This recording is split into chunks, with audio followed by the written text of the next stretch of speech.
que je vais essayer de vous montrer tout ce qu'on ne sait pas, et plus précisément tout ce qu'on sait un petit peu, et en tout cas tout ce que le forage a permis d'étayer un petit peu plus que ce qu'on ne pouvait savoir via les observations indirectes, la géophysique, mais aussi la géologie en mer avec les observations submersibles et l'échantillonnage par dragage.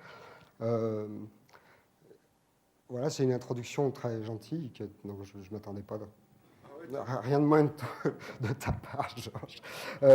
Mais effectivement, la remarque était juste, je suis venu à l'océan par l'ophiolite, d'abord. Donc, après quelques années en ophiolite, notamment dans l'ophiolite de Mans, ou quasiment exclusivement, même je me suis dit, il faut que j'aille faire un tour en mer et voir un peu à quoi ça ressemble. Et j'ai commencé par le forage océanique, et depuis que j'ai mis mon nez là-dedans, si tant est que je puisse le dire comme ça ne m'a jamais quitté, et je continue à travailler, à essayer en tout cas de passer du temps scientifiquement là-dessus, et puis je suis investi aussi un peu dans la partie organisationnelle de ça. Donc cette présentation, elle est à la fois pour vous parler de ce que je connais le mieux, enfin en tout cas de ce que j'espère connaître le mieux, qui est la côte océanique, et du forage, parce qu'une de mes responsabilités en tant que responsable du bureau français, c'est d'essayer de rendre ce programme aussi visible que possible dans la communauté. On a besoin d'engager toujours des jeunes pour partir, pour participer au forage. C'est quelque chose qui nous coûte un petit peu de sous pour participer quand même. Donc c'est bien de renouveler la communauté extrêmement régulièrement. Alors c'est une histoire possible du forage océanique, il y en a plein d'autres. Mais la mienne, elle a trait à la croûte océanique parce que c'est là-dessus que je travaille. Alors le forage océanique, c'est quelque chose qui commence il y a maintenant plus de 40 ans, avec un projet qui s'appelait le DSDP, Deep Sea Drilling Project, qui était financé au départ exclusivement par les Américains, qui devient international au début des années 70, et pour lequel on utilisait ce navire, le Glomar Challenger, jusqu'en 83. Et puis DSDP laisse la place à un programme dont vous avez certainement entendu parler, en tout cas vous l'avez vu dans votre bibliothèque, ces gros bouquins bleus et mauves, qu'il y a dans quasiment toutes les bibliothèques de géosciences, qui est donc l'ODP, Ocean Drilling Program, qui démarre en 85 pour s'arrêter il n'y a pas très longtemps, en 2003. Et ça, c'est le bateau qu'on a utilisé pour ce programme-là, qui est le JOIDES Resolution. Depuis peu, il y a un site web, joidesresolution.org, puisque le bateau continue à travailler, qui montre plein de choses, des blogs, des gens qui sont à bord, des petites vidéos, tout un tas de trucs extrêmement intéressants, aussi pour l'enseignement notamment. Cette carte vous montre l'ensemble des sites qui ont été forés pendant DSDP et ODP. Chaque point rouge, c'est un des sites de forage. Et donc, ça représente sur cette période-là à peu près 200 campagnes, pas loin de 1300 sites de forage, pas loin de 3000 puits de forage. Et si on met ensemble toutes les carottes récupérées dans ces puits de forage, ça représente à peu près 320 km de carottes qui sont aujourd'hui réparties sur 3 carothèques, une qui est au Texas, à College Station, une qui est en Allemagne, à Brême, et la troisième qui est à Kochi, au Japon.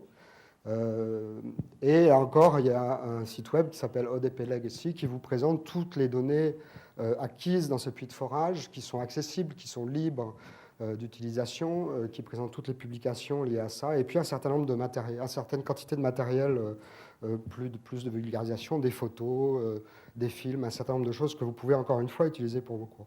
J'insiste sur cet aspect-là, toutes ces données sont accessibles.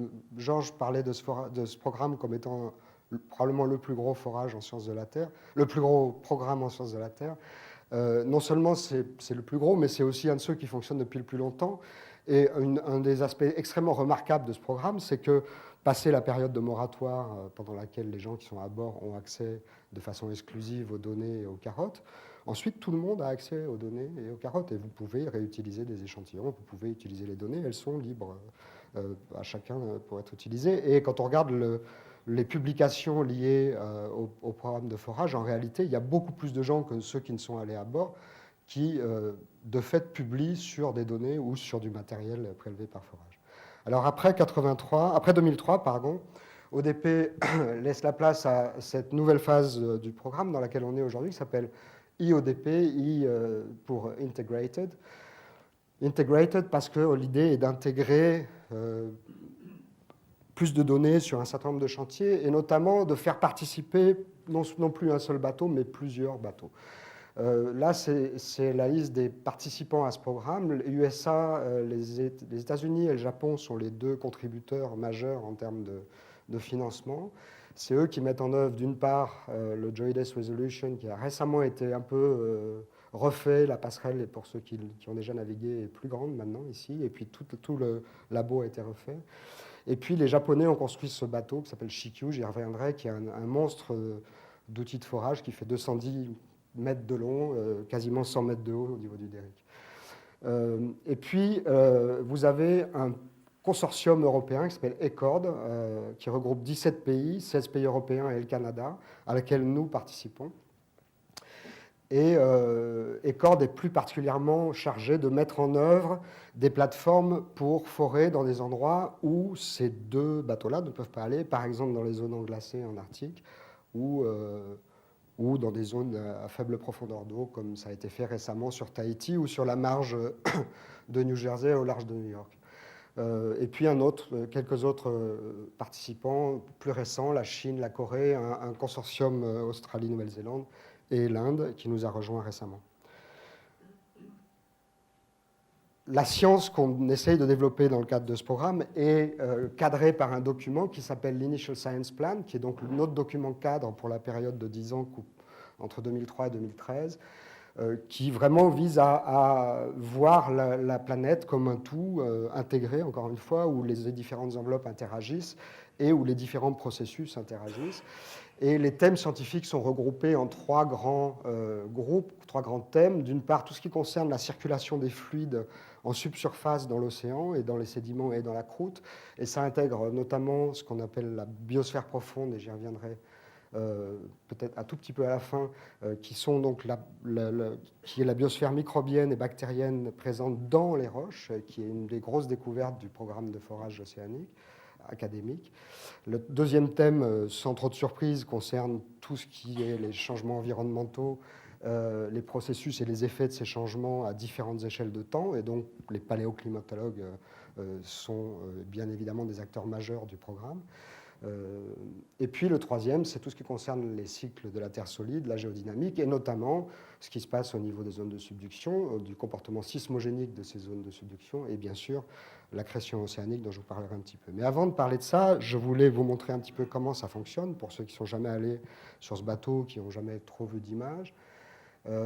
Donc faire du forage, ça consiste à déployer un grand tuyau, un grand tube, une grande tige de forage sous le bateau, qui est un tube cylindrique en métal qui fait cette taille-là à peu près, et dont la longueur peut atteindre plusieurs kilomètres en fonction de la tranche d'eau où on veut forer.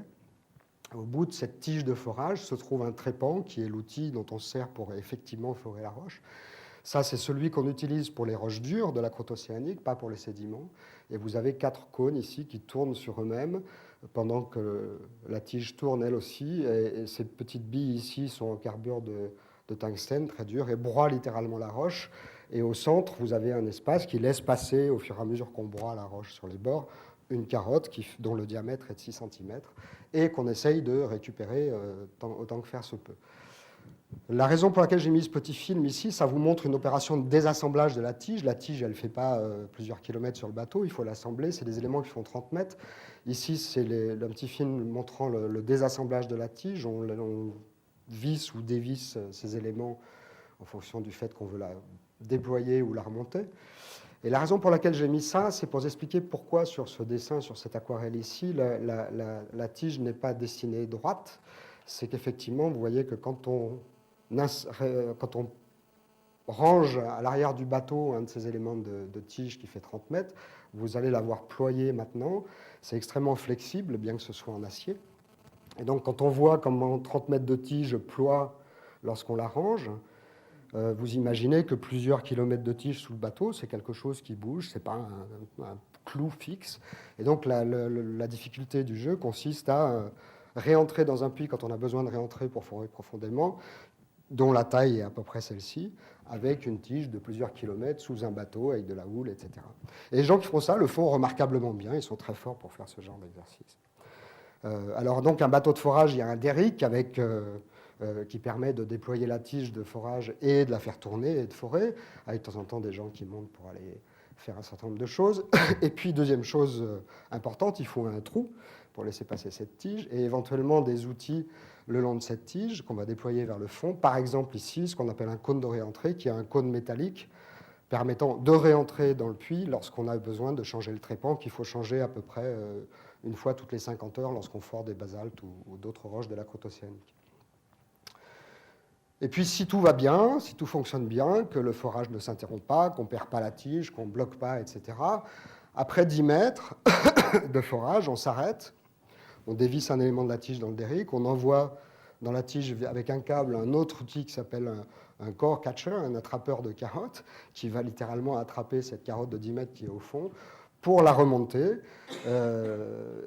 Cette carotte va être conditionnée, elle va être sciée en deux moitiés, une moitié d'archives, une moitié dite de travail, sur laquelle on va prélever un certain nombre d'échantillons à bord pour faire un certain nombre d'analyses, etc. Les différents morceaux vont être étiquetés, on va vérifier qu'ils sont bien dans le bon sens, etc. N'est-ce pas, Adélie? Et une fois que tout ça est fait, on lâche la meute. Et la meute consiste en un groupe de à peu près 25 scientifiques, dont Adélie, qui est allée déjà deux fois sur le bateau. Et ces 25 scientifiques vont décrire très systématiquement cette carotte sous toutes ses coutures, pour tous ses aspects, structure, pétrologie, etc. À différentes échelles, on fait des lames minces aussi à bord, on fait des analyses chimiques, etc. Et ce diagramme a pour vocation de vous donner un petit peu une idée de la quantité de données qu'on récupère pendant une mission de forage. En l'occurrence, ici, c'est une mission et demie, c'est 2 missions consécutives. Donc ça représente à peu près 3 mois de forage pour un puits sur lequel je reviendrai, qui fait à peu près 1400 mètres de long. Dans des roches gabbroïques, ici la lithologie, je reviendrai là-dessus, mais vous avez ici donc des rapports magnésium-fer, des analyses chimiques faites à bord avec un ICP-MS, un certain nombre de courbes ici vous montrant l'intensité de la déformation, plastique ou cassante, l'intensité de l'altération. Tout ça, c'est des observations faites macroscopiquement par les scientifiques et enregistrées extrêmement systématiquement. Des mesures de propriétés physiques, la densité, la vitesse des ondes P, chaque petit point est une mesure faite sur échantillon à bord. Les courbes derrière sont les mêmes propriétés mesurées dans le puits après carottage en envoyant une sonde de mesure géophysique en puits, ce qu'on appelle communément, en tout cas dans le domaine pétrolier, les diagraphies. Et puis ici, des mesures paléomagnétiques. Donc vous voyez énormément de données, et là il n'y a pas tout, ce n'est pas exhaustif, qui encore une fois sont disponibles pour vous. Vous pouvez travailler avec ça si vous le souhaitez. Alors lâcher 25 scientifiques travaillant 24-24, en tout cas 12 heures sur 24 heures à bord pendant 2 mois, ça a des effets secondaires intéressants. Ça c'est après 1 mois à bord. Voilà, bon, c'est des choses qui arrivent. Je vous rassure, il va très bien maintenant, ça va beaucoup mieux. Et il est prêt à repartir d'ailleurs. Et en tout cas, la valeur scientifique de ça, ça vaut le coup. Alors, qu'est-ce qu'on a fait jusqu'à aujourd'hui? Retournons à la croûte océanique. Ce diagramme, c'est pour vous montrer très brièvement ce qu'on a fait effectivement dans la croûte océanique à ce jour. Excusez-moi. Le diagramme de gauche vous montre les puits dans la croûte basaltique, ceux dont la profondeur est supérieure à 50 mètres. Il y a beaucoup d'autres puits dans lesquels on a récupéré quelques mètres de basalte à la base de sections sédimentaires récoltées pour d'autres objectifs scientifiques. Ici, c'est les endroits où on a effectivement foré les basaltes pour forer des basaltes. Et il y a 45 puits qui ont été forés dans la croûte océanique à différents endroits dans le monde. Et à droite, c'est les puits dont la profondeur est supérieure à 10 mètres, forés dans des gabbros en bleu ou dans des péridotites serpentinisés en vert. Et il y en a 37. C'est tout ce qu'on a fait à ce jour entre 68 et 2010.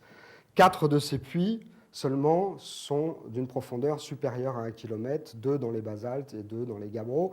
La localisation est donnée ici sur cette carte. Alors, c'est à la fois beaucoup et pas beaucoup. Ça représente à peu près 3% de la longueur cumulée dont je vous parlais au début sur la carte. Des 320 km de carottes, on n'en a fait que 3% dans la croûte océanique. De mon point de vue, c'est très peu, évidemment, puisque c'est ça qui m'intéresse. Alors, c'est un peu biaisé comme avis, parce que c'est un peu plus long de forer des basaltes ou des gabbros que de forer des sédiments, évidemment. Mais je pense qu'on aurait pu faire un peu plus, et on espère continuer à faire un petit peu plus. Je vous ai dit aussi que ça commençait en 68. En fait, ce n'était pas tout à fait juste.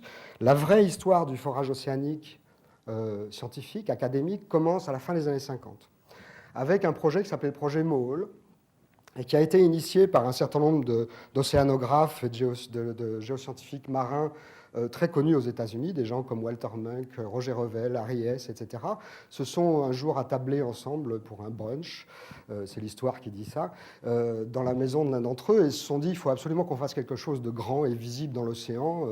On est en train d'évaluer une multitude de petits projets à la NSF, ça ne va pas, on n'est pas visible du tout, etc. Vous remettez ça dans le contexte de la préparation de la conquête de la Lune par les Américains, dans le contexte de la guerre froide. On savait que les Russes étaient en train de forer un gros machin quelque part, mais on ne savait pas très bien où, en tout cas certains savaient, mais pas d'autres. Donc ils avaient envie de faire quelque chose de bien visible, et ils se sont dit, allons-y, forons la croûte océanique jusqu'au Moho, 6 km. On va finalement savoir de quoi est faite cette croûte océanique. Et donc, ils ont démarré cette histoire-là, et il y a eu, en 1961, une phase opérationnelle de ce projet qui s'est située ici, au large de Guadalupe Island, ça c'est Baja California. Ce bateau a été utilisé et pour la première fois, et ça a été inventé pour cette opération-là, on a mis en place sur le bord du bateau des moteurs auxiliaires qui ont permis de faire ce qu'on appelle du positionnement dynamique, ce qui, pour tous ceux qui sont allés en mer faire de la science aujourd'hui, est une opération tout à fait triviale. Ça, c'était la première fois que ça se faisait. Les pétroliers ne savaient pas faire ce genre de choses à l'époque. Donc on a inventé ça. Ils ont foré aussi par 3500 mètres d'eau, ce qui était largement au-delà de ce que les pétroliers savaient faire, ou en tout cas faisaient en routine à l'époque, notamment dans le golfe du Mexique. Et 5 puits ont été forés pour récupérer pour l'essentiel des sédiments miocènes, et puis 13,50 m de basalte. Alors ça paraît un peu ridicule aujourd'hui, dans la mesure où l'ambition était d'aller au Moho. Et ce projet a été considéré comme un vrai échec pendant longtemps par la communauté, et continue à être considéré comme un échec d'une certaine façon, parce qu'après cette phase-là, ça a évolué dans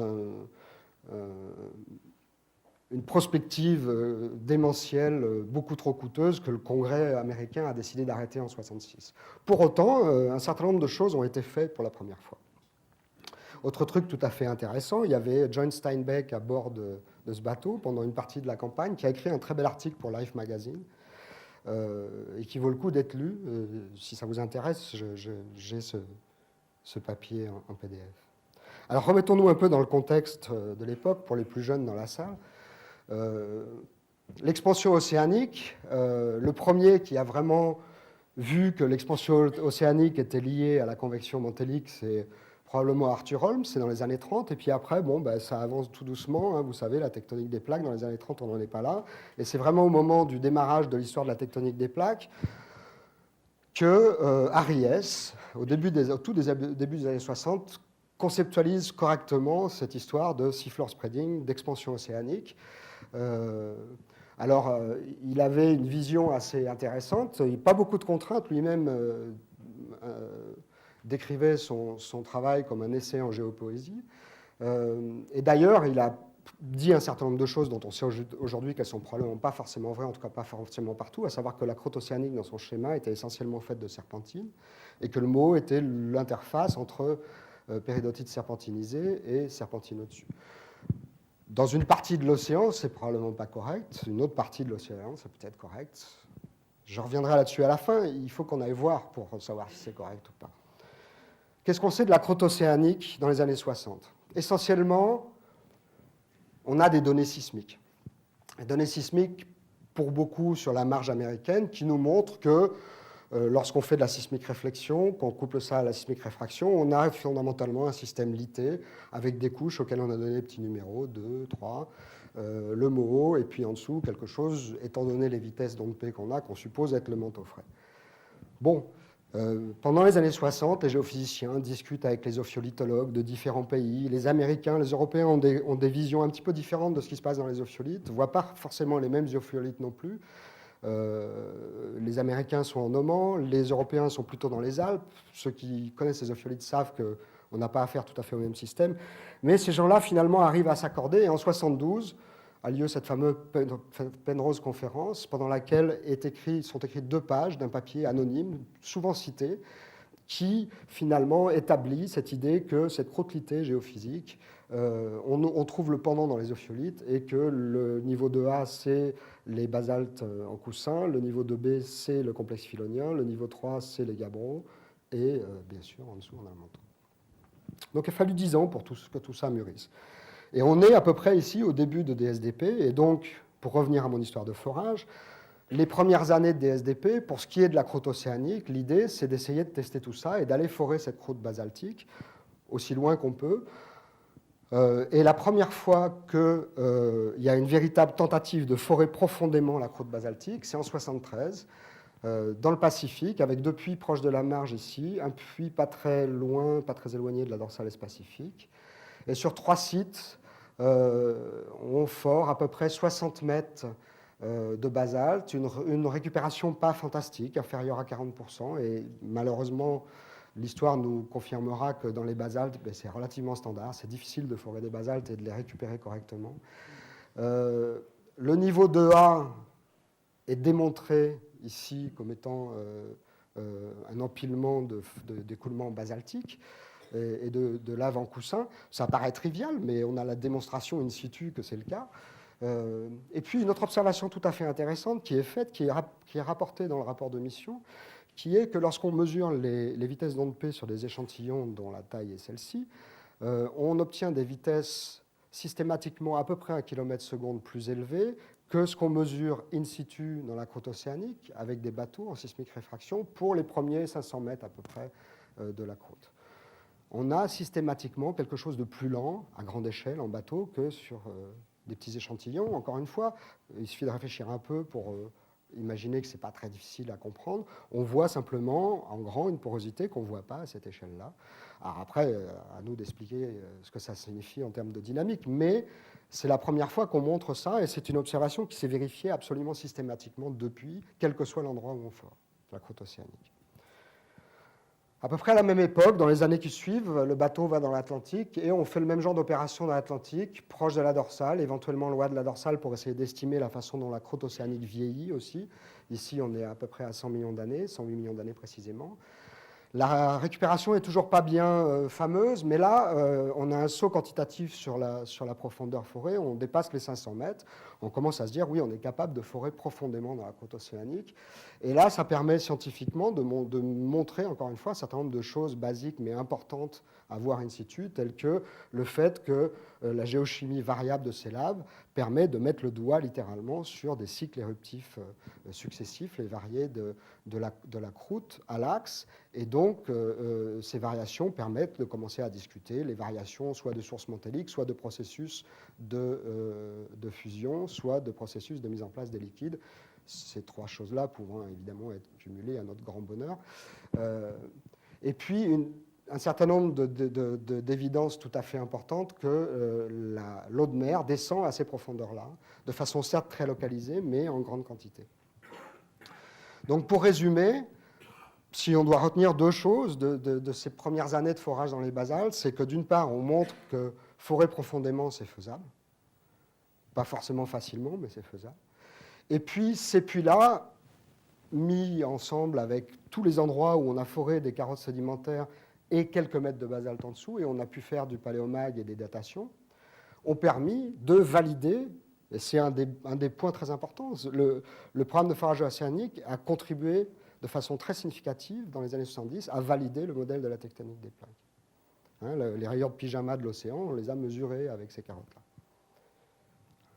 Dans l'Atlantique, à la même époque, quelques années après, on continue à forer, toujours dans ces basaltes, et là, boum, d'un seul coup, dans ces sections basaltiques très superficielles, on commence à trouver d'autres trucs. On commence à trouver des gabbros, des serpentinites, piégés entre des coulées de basalte, dans les sédiments, à des endroits assez variés, mais à des endroits où on ne s'attend pas à les trouver si on a une croûte comme celle-ci. Hein, on est en train de parler de puits qui ne sont pas forés sur les failles transformantes, qui sont forés dans des sections où on s'attend à forer des sections continues de basalte pour justement évaluer la variabilité de la chimie de ces basaltes en travers ou le long de l'axe, et pouf, on commence à récupérer d'autres choses. Ce qui veut dire fondamentalement, et au premier ordre, que ce modèle-là ne fonctionne pas partout. D'accord ?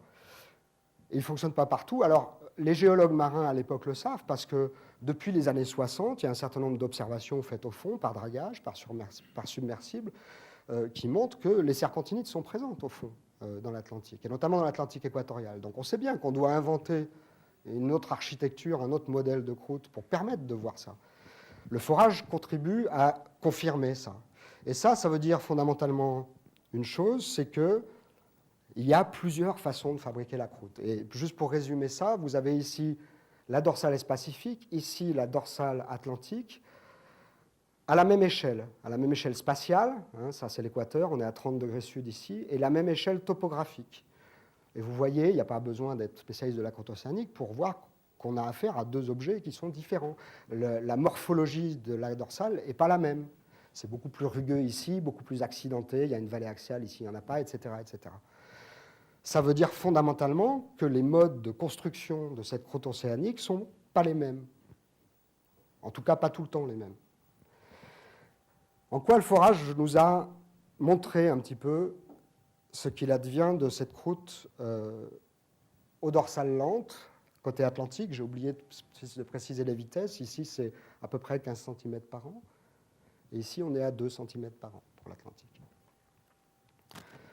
La première fois qu'on a intentionnellement foré autre chose que des basaltes dans l'Atlantique, c'est il n'y a pas si longtemps que ça, 86. Et puis on a recommencé à 93. Dans cet endroit-là, à 23 degrés nord, dans l'Atlantique, ça c'est la zone de fracture Kane que vous voyez ici. Et cette zone-là, c'est un leg où tu étais, ça Georges, hein, leg 153. Donc cette zone a été forée en premier en 86, et là on a récupéré quelques dizaines de mètres, 80 mètres si mon souvenir est bon, de péridotite serpentinisée. Et puis le bateau est retourné là avec Georges à bord, dans cette zone. Mathilde Cana était chef de mission, pour forer des gabbros sur ce mont ici, que vous voyez mieux là, et encore une fois des serpentinites, des péridotites serpentinisées en bordure ici.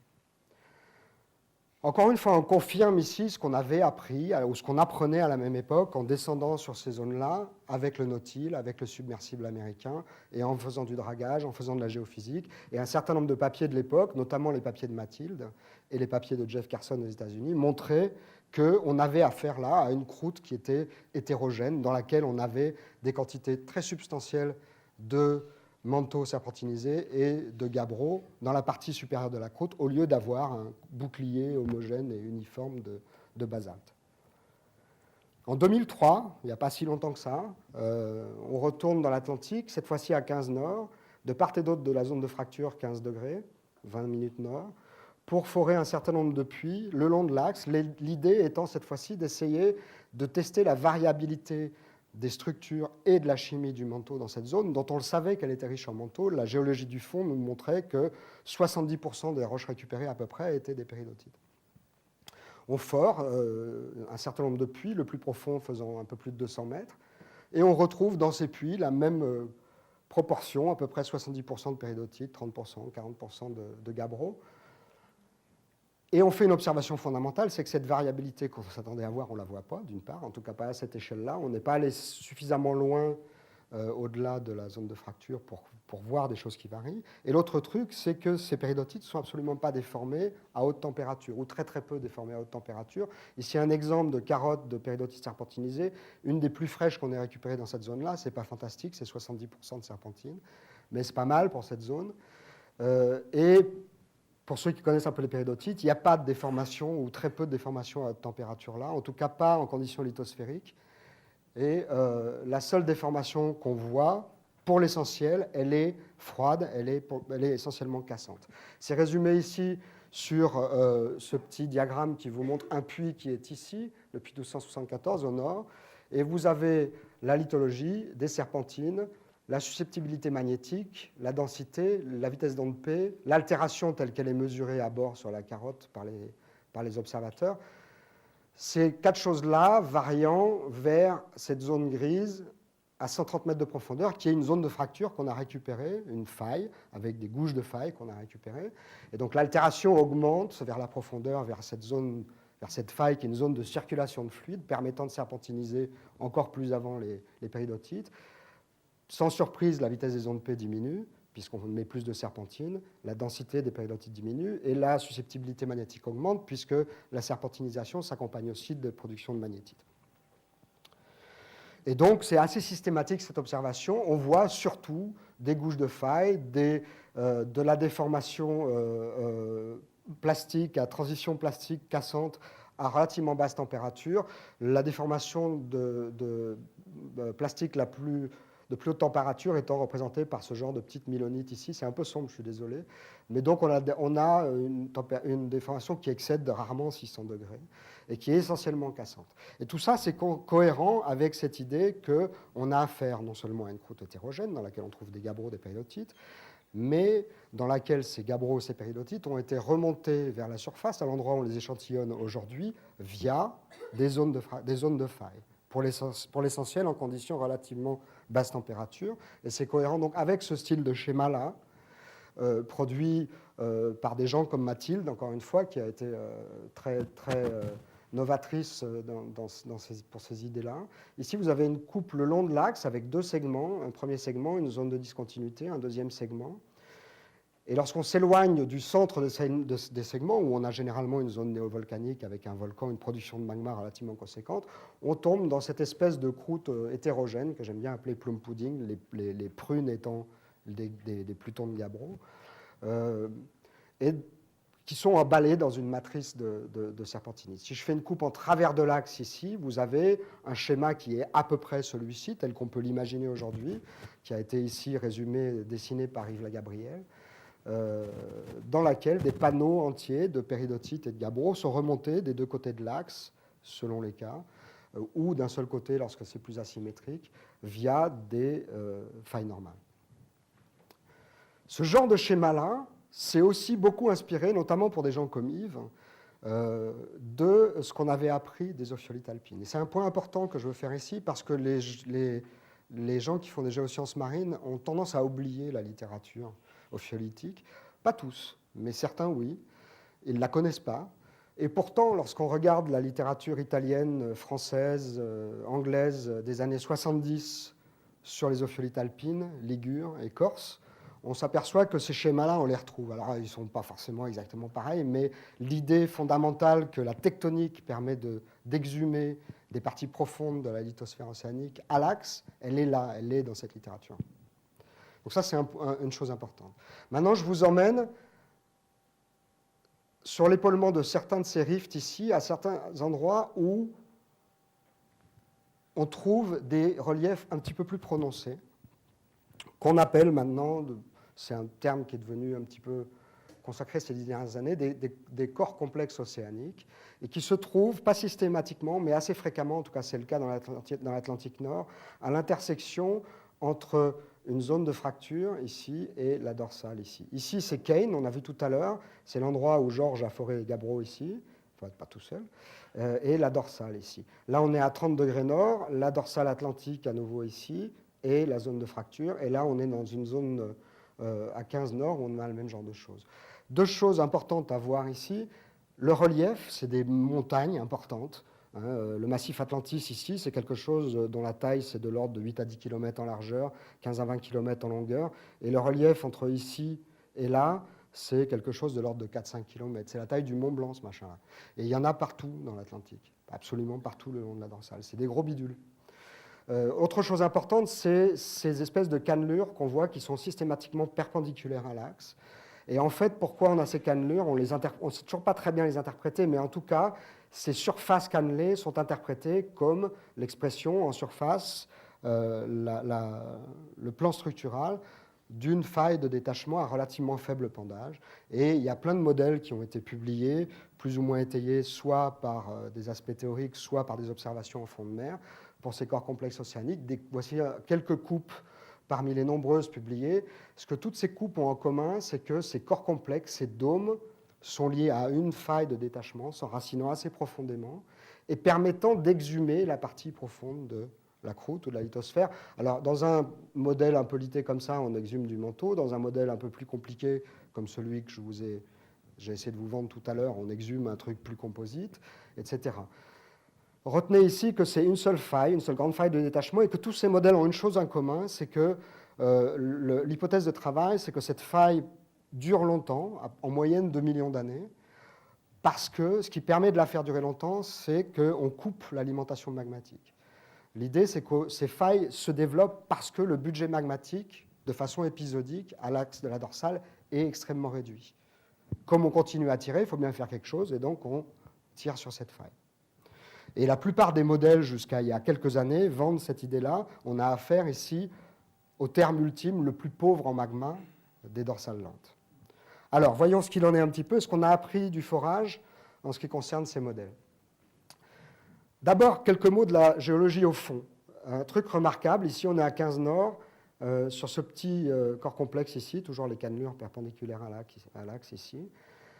Cet endroit a été échantillonné avec un petit carottier assez intéressant qu'on déploie au bout d'un câble et qui permet de prélever des carottes pas très longues, 1 mètre, mais le gros avantage c'est qu'elles sont orientées et donc pour la structurale c'est effectivement un gain quantitatif très important par rapport à ce qu'on est capable de faire avec ODP où là les carottes tournent indéfiniment dans la tige de forage et on perd l'orientation par rapport aux repères géographiques.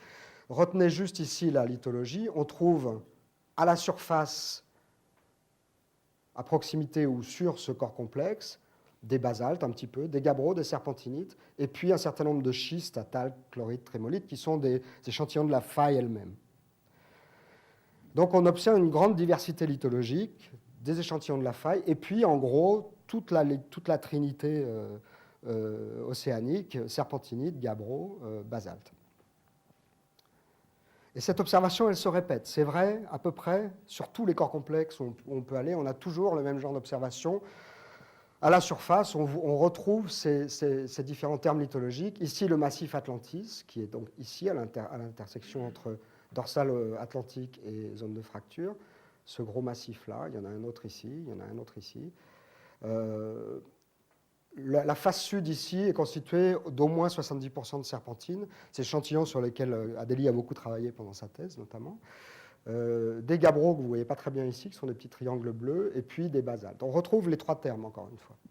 Mais beaucoup de manteaux. En haut de cette falaise ici, on trouve aussi ce fameux site hydrothermal Lost City, sur lequel Adélie a aussi beaucoup travaillé, qui présente la particularité d'émettre des fluides à relativement faible température, à peu près 80-85 degrés, par opposition aux 350 degrés Celsius standard, j'allais dire, des sites hydrothermaux. Et les cheminées, au lieu d'être des sulfures dans le cas des sites hydrothermaux à haute température, sont cette fois des carbonates. La chimie des fluides, toutes ces particularités font qu'on sait que ce site est ancré dans des serpentinites, dans du manteau, dans des roches du manteau, et c'est confirmé par l'échantillonnage fait sur la face sud. D'autres raisons de penser qu'on avait plein de manteaux sur ce massif, c'était qu'on avait en plus un certain nombre de données géophysiques, des données de sismique réfraction, des données de sismique réflexion, des données gravimétriques, toutes pointant vers la même hypothèse de travail, vers la même interprétation. Je vous passe les détails, qui était que le cœur de ce massif avait des chances d'être essentiellement constitué de serpentinite et de péridotite, et que l'interface entre serpentinite et péridotite fraîche était probablement à relativement faible profondeur, à peu près à 800 mètres, et ça, c'était étayé par notamment de la sismique réflexion. Alors là, vous imaginez, grosse excitation à la communauté, 800 mètres, on sait faire, pas de problème, on va aller pour la première fois échantillonner des péridotites fraîches dans l'océan. On y va, la fleur au fusil, on embarque 80% de pétrologues du manteau dans les équipes scientifiques pour aller forer pour la première fois du manteau frais. Et donc on a foré cette carotte que je vous ai montrée tout à l'heure pendant 3 mois avec à peu près 1400 mètres de gabbro. Donc on s'est planté collectivement dans la communauté. Je serais ravi de commenter un peu plus avant pourquoi on s'est planté et notamment pourquoi l'interprétation sismique, la TOMO, nous a amenés vers ces pistes erronées. Pour autant, on a une absolument magnifique carotte de 1400 mètres avec tout un tas de... Pourquoi tu rigoles, Adélie ? Tout un tas de roches gabbroïques, dont certaines sont tout à fait uniques. Juste un point important que je vais faire ici avec cette diapo ici, c'est que la taille de grain dans ces gabbros est extrêmement variable et varie de choses très très larges. Ici, on ne voit pas très bien, c'est sombre, mais il y a 5 ou 6 grains ici de CPX et de plagioclase, ils font plusieurs centimètres de long. Ici, vous avez une intrusion de micro-gabbro dans un gabbro, vous avez le contact en lame mince ici, et donc on a toutes les tailles de grains, depuis quelques dizaines de microns jusqu'à plusieurs centimètres, avec de très nombreux contacts magmatiques entre ces différentes unités. Et en fait, cette carotte-là représente un empilement de beaucoup de petites unités magmatiques, et ça n'est en aucun cas quelque chose qui résulte de la cristallisation, plus ou moins complexe certes, mais d'un grand et unique réservoir magmatique. C'est l'empilement, en base de lithosphère probablement, de plein de petites unités. Très variable en chimie, en pétrologie, en lithologie donc, et en structure aussi. C'est un peu dur à lire ça, hein. C'est une moyenne glissante sur 20 mètres, ça veut dire qu'en fait, sur chaque ligne horizontale ici, vous avez la moyenne sur 20 mètres des différentes lithologies qui sont représentées là. D'accord ? Alors, autre point important, c'est que, voilà, on est sur un endroit, on fait 1500 mètres de carotte dans un corps complexe, on s'attendait à avoir du manteau, on trouve des gabbros. On a des serpentinites à l'affleurement. Le massif Atlantique, ce n'est pas le premier endroit où on a fait ça. En fait, on a foré des corps complexes 4 fois, en 4 endroits différents. L'un, c'est dans la zone Marque, campagne à laquelle Georges a participé. Et au total, on a fait 16 puits dans ces 4 endroits différents. Et à chaque fois, c'est la même histoire, on retrouve exclusivement des roches gabbroïques, alors qu'en surface, on trouve des serpentinites, soit à toute proximité, soit pas très loin pour le cas de la zone Marque. Vous avez ici, par exemple, le cas de cette deuxième très longue carotte qui est la plus profonde dans la croûte océanique lente, qui est ici dans le long de la dorsale sud-ouest indienne, un endroit qui s'appelle Atlantis Bank. Ça, c'est la carte géologique. En vert, c'est les serpentinites. Dans le puits, c'est exclusivement des gabbros. Donc, dans tous ces puits, on a toute une suite allant des diabases jusqu'à des troctolites, avec éventuellement du matériel leucocrate assez différencié. Pas, ou presque très très peu, presque jamais, de roches mantéliques avérées. Donc il nous fallait trouver un moyen de réconcilier ces différentes observations et de trouver un modèle qui permette d'une part de rendre compte du fait que fondamentalement la géologie dans ces puits n'est pas la même que celle en surface au niveau des corps complexes océaniques, et d'autre part qu'il y a quand même quelques différences d'un endroit à l'autre, et la différence la plus notable, c'est que la quantité de déformation et le style de la déformation dans ces gabbros est relativement variable. La carotte qui est de loin la plus déformée, c'est celle qui est dans le sud-ouest, dans l'océan Indien, où 25% à peu près de la carotte présente ce genre de mylonite extrêmement spectaculaire. Et dans l'Atlantique, c'est très rare ça. Donc on sent que la déformation, selon les cas, se fait dans des conditions différentes.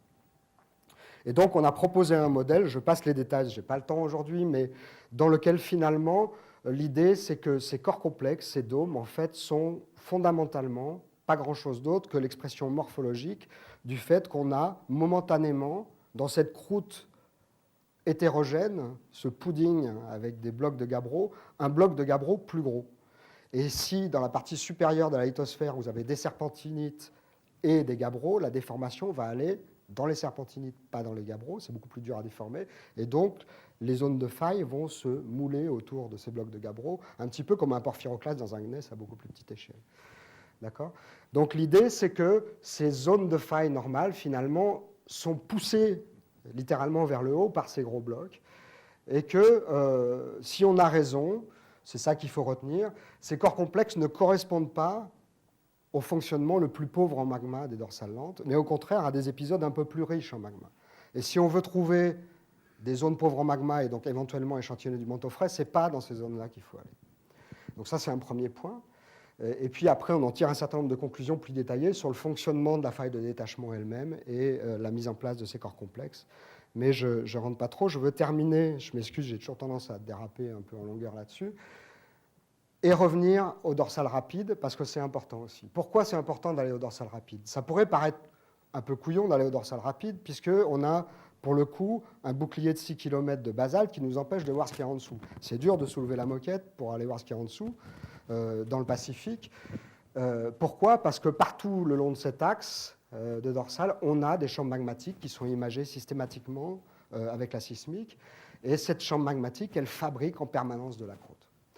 Mais on a besoin d'aller la voir parce que cette croûte rapide, et là vous avez les vitesses instantanées au cours du temps dans l'océan, la croûte rapide c'est celle qui est en jaune et en rouge, pour l'essentiel, celle qui retourne dans le manteau via les zones de subduction, donc pour l'essentiel le Pacifique, c'est de la croûte rapide. Donc si on veut dire quelque chose de pertinent en termes de cycles chimiques globaux, par exemple, il est extrêmement important de connaître la composition de cette croûte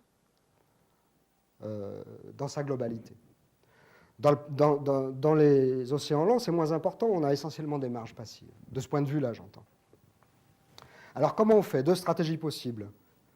Soit on fait un trou à travers, et donc on revient à l'ambition initiale du projet MAUL, soit on essaye de trouver un endroit où cette croûte elle est quand même un peu déchirée. Il n'y en a pas beaucoup dans le Pacifique, des endroits comme ça, mais il y en a un qu'on connaît bien, qui est S-Deep, qui se trouve à la pointe du rift entre la plaque Cocos et la plaque Nazca ici, et qui déchire littéralement, qui ouvre un rift dans une croûte très jeune qui vient de se fabriquer à la dorsale est-Pacifique ici, et qui a à peu près 1 million d'années. Donc là, on a accès à des affleurements jusqu'au manteau de l'ensemble de la croûte, et beaucoup de gens ont travaillé là-dessus et continuent à travailler là-dessus. Ça a été foré en 92, 2 puits ont été forés, avec des péridotites et des gabbros pour chacun de ces puits. Un message important à retenir de ces roches-là, c'est que, globalement, on a affaire, là, ici, dans le Pacifique, à des roches qui sont extrêmement similaires à celles qu'on connaît dans l'ophiolite d'Oman. Ça, c'est rassurant pour les gens comme moi ou Georges qui ont travaillé des années, qui continuent à travailler dans des endroits comme l'Oman, et d'utiliser l'Oman comme un analogue des systèmes d'expansion rapide. Pas forcément la grande satisfaction de tout le monde. Ça a toujours été débattu, cette histoire-là. Les premières roches forées à l'Atlantique montrent qu'on a probablement raison, c'est les mêmes roches. Les gabbros qu'on a récupérés là-dedans, par exemple, sont exactement les mêmes qu'on a dans la partie très supérieure de la croûte ignée en Oman. Et ils sont extrêmement différents des gabbros forés dans l'Atlantique et dans l'océan Indien. Ce n'est pas les mêmes pétrologiquement, chimiquement et structuralement. Dans le manteau, on retrouve aussi le même genre de choses, et notamment, par exemple, ces magnifiques dunites imprégnées qu'on retrouve très classiquement dans la zone de transition croûte-manteau en Oman. La prochaine étape dans cette zone-là, c'est d'essayer d'aller voir les gabbros inférieurs, lités, ceux qu'on connaît bien en Oman, qu'on n'a jamais vus dans l'océan, in situ, et on aimerait bien les forer. Et il y a un projet pour retourner voir ça, et le projet maintenant vient de passer l'évaluation au comité scientifique et aujourd'hui au comité opérationnel, et attend de pouvoir être programmé. Autre technique, forer profondément. Et je vais terminer avec ça. Forer profondément, ça a été fait une première fois ici, dans un puits qui est fameux, qui est le puits 504B. Pourquoi il est fameux? Parce que c'est à ce jour le puits le plus profond dans la croûte océanique. Un peu plus de 2 km. Il a fallu 8 campagnes pour arriver à ça. Ça a été dur. Beaucoup d'équipements a été perdu, beaucoup de choses ont été repêchées. Et aujourd'hui, le puits est perdu. Il y a un certain nombre de cochonneries au fond, on ne peut plus y retourner. La récupération moyenne n'a pas été géniale non plus, 20%. Pourquoi? Parce que ce puits n'a jamais été conçu au départ pour être un puits profond. Il a été approfondi petit à petit. Et puis, au début, il y a des sédiments, ça s'est écroulé régulièrement, etc. Donc, ce n'était pas simple. Pour autant, on a appris beaucoup de choses, et notamment, c'est la première fois qu'on est descendu dans le complexe philonien, et qu'on a pu montrer un certain nombre de processus in situ liés au complexe philonien.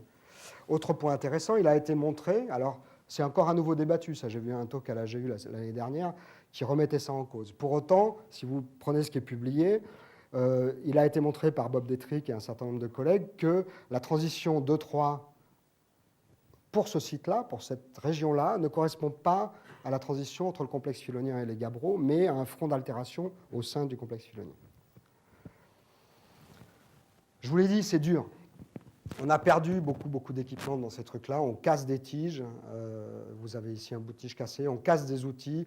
Ce matériel métallique pêché au fond du puits, en pompant de la boue de façon très énergique, a été un jour cet outil-là, qui est l'outil FMS, qui permet d'imager électriquement les parois du puits. Donc, ce n'est pas facile. Des fois, on reste coincé aussi. Quand on reste coincé, il faut envoyer des explosifs pour libérer le bateau.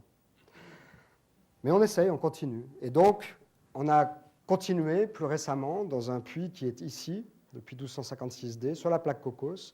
Celui-ci a été conçu depuis le début pour être un puits profond. Les 250 mètres de sédiments qui sont en haut ont été tubés, coffrés, et donc c'est stable. Là, on sait qu'on se met dans les conditions, a priori, pour aller un peu plus facilement profondément. Et 3 expéditions ont lieu à ce jour, la dernière en 2005. On s'est mis volontairement dans un endroit où la croûte, à cette époque-là, elle a 15 millions d'années ici, s'ouvrait de manière extrêmement rapide, un peu plus de 20 cm par an, à des vitesses supérieures à tout ce qu'on connaît aujourd'hui, en l'occurrence dans le Pacifique. Et ça, l'idée, c'était d'essayer de trouver la base du complexe filonien à une profondeur moindre, basée sur les statistiques de ce qu'on sait de cette zone par ailleurs en fonction du taux d'expansion. Ça a bien fonctionné, et pour un puits qui est aujourd'hui à 1500 mètres de profondeur, on a atteint pour la première fois la racine du complexe filonien et la transition avec les premiers gabbros. Et aujourd'hui, on est là, on a quelques dizaines de mètres de gabbros, qui sont des gabbros extrêmement compliqués, je vous passe les détails, vous avez quelques photos ici. C'est l'endroit où l'eau rencontre le magma, et par voie de conséquence, d'un point de vue structural et d'un point de vue pétrologique, je vais rester poli, c'est compliqué. Et donc, beaucoup de gens travaillent là-dessus. Un de mes étudiants, dont Georges vient de lire la production, vient de terminer sa thèse là-dessus. C'est pas simple, mais on essaye. Et puis, on a envie de continuer. Pourquoi ? Parce que le puits, il est ouvert, là. Alors, pourquoi on veut forer plus profondément ? Ça, c'est important. Eh bien, pour des raisons assez simples. Il y a une petite liste ici. Vous pourriez faire une liste beaucoup plus grande encore d'arguments. Moi, j'ai mis cela. Mais c'est des raisons simples au premier ordre à comprendre. D'abord, on voudrait bien savoir de quoi le MOO est fait. On parle du MOO, le croûte-manteau, machin chouette. En moment, on se balade sur le terrain. Ah tiens, le MOO, je vais te montrer le MOO en photo. Ça. Mais non, c'est la transition croûte-manteau. Le MOO, c'est une limite sismique que personne n'a jamais vue par définition, puisqu'on n'a pas foré plus loin que 2 km dans l'océan. Ah oui. Et Ariès nous avait dit en 60 que c'était une limite entre la Serpentine et les péridotites fraîches. Dans l'Atlantique, il y a probablement plein d'endroits où il a raison. À quoi il ressemble dans le Pacifique ? On sait que sismiquement, il est variable, le MOO. Il n'a pas toujours la même allure. Il n'y a qu'une façon de le savoir, c'est d'aller voir. On voudrait bien, je vous ai dit, aller voir à quoi ressemble le manteau in situ. Le manteau, on le voit par les xénolithes, on le voit par les ophiolites. Dans tous les cas, il a chimiquement un peu souffert, au minimum pour la chimie des volatiles. Il faut aller le voir in situ si on veut vraiment voir à quoi il ressemble.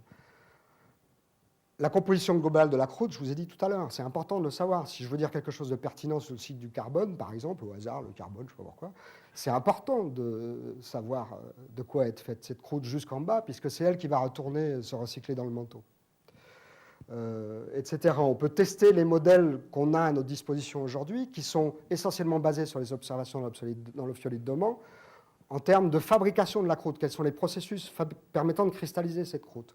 Il y a plusieurs modèles. Ils ont des implications différentes en termes de déformation des gabbros et de chimie des gabbros.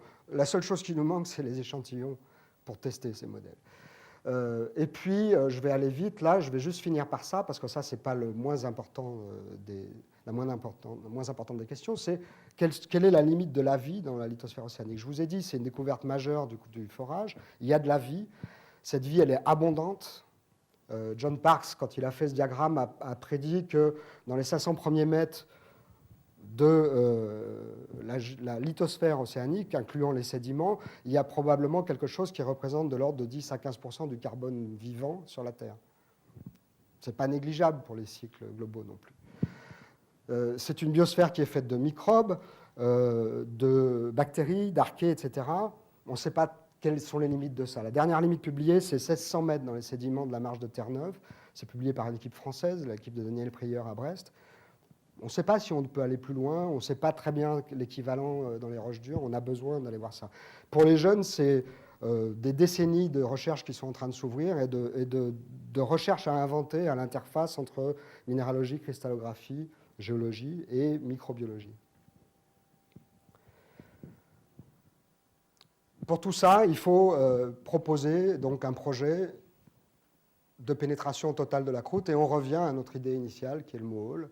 Et donc un certain nombre d'ahuris comme moi, aujourd'hui, militent très fort et organisent des réunions, etc., pour essayer de mettre ensemble la communauté et de réunir des fonds, bien entendu, pour aller vers ce projet-là que certains avaient pensé faire dans les années 50. On n'avait clairement pas les moyens technologiques de le faire dans les années 50. Aujourd'hui, on pense que dans les 10 années à venir, on pourrait avoir ce moyen de le faire. C'est toujours difficile. 1256 est ouvert. Ça n'a pas été simple de le garder ouvert. Ici, vous avez un crack qui fait à peu près 80% de la circonférence de la tige. Elle a failli être perdue pendant le troisième leg. Ici, les cônes manquent. Ils ont été repêchés dans le fond du puits. Ça correspond à cette zone plate ici dans la courbe d'opération. C'est les jours passés sur le site et la profondeur. Cette courbe plate, c'est le moment où on a pompé de la boue pour récupérer les bouts de cône qui étaient cassés à l'intérieur. Comment est-ce qu'on peut aller plus profondément? Deux gros problèmes, la stabilité du puits et la température. Si on veut aller profond, on augmente la température, hein, il y a un géotherme, et ça nous pose un problème. Les solutions, on commence à les envisager. On a notamment ce qu'on appelle un riser, qui est un tuyau autour du train de tige, qui permet de circuler la boue de forage en circuit fermé, et, sans rentrer dans les détails, de contrôler beaucoup mieux la stabilité du puits. C'est cette technologie-là qui a été mise en œuvre sur le nouveau bateau japonais, qui est le Shikyu. C'est une technologie employée en routine aujourd'hui par l'industrie pétrolière. Peut-être d'autres solutions. On est en train de discuter de ces choses-là. Il nous faut faire beaucoup de planification technologique, de développement technologique et d'invention aussi technologique. Il nous fait par exemple inventer des nouveaux outils pour faire de la mesure géophysique en puits par des températures qui peuvent aller à 200, 300 degrés Celsius. Aujourd'hui, on n'a pas beaucoup d'outils qui savent faire ça. Où est-ce qu'on peut faire ça? Là, c'est l'autre problème qu'on a, c'est quel est l'endroit où on va, in fine, mettre toutes nos billes pour aller faire ce grand puits? Eh bien, il n'y a pas tellement d'endroits. Pourquoi? Parce que si on se met trop près de la dorsale, c'est trop chaud. Et donc, on va pas y arriver, on ne saura jamais faire. Donc, on doit s'éloigner de la dorsale. Si on s'éloigne trop, c'est trop profond. Quand on met en place un outil comme le riser, c'est très lourd, et on a une limite en longueur. Si au-delà, le bateau va couler, ça ne va pas marcher. Donc, on ne peut pas aller très loin. Aujourd'hui, on a un riser qui fait 2500 mètres, on ne peut pas dans le Pacifique avec ça. Donc, on sait déjà qu'on a besoin que les Japonais investissent dans un développement pour l'allonger à 4000 mètres, voire plus. Ça fait partie des priorités affichées du gouvernement japonais pour le développement technologique en sciences.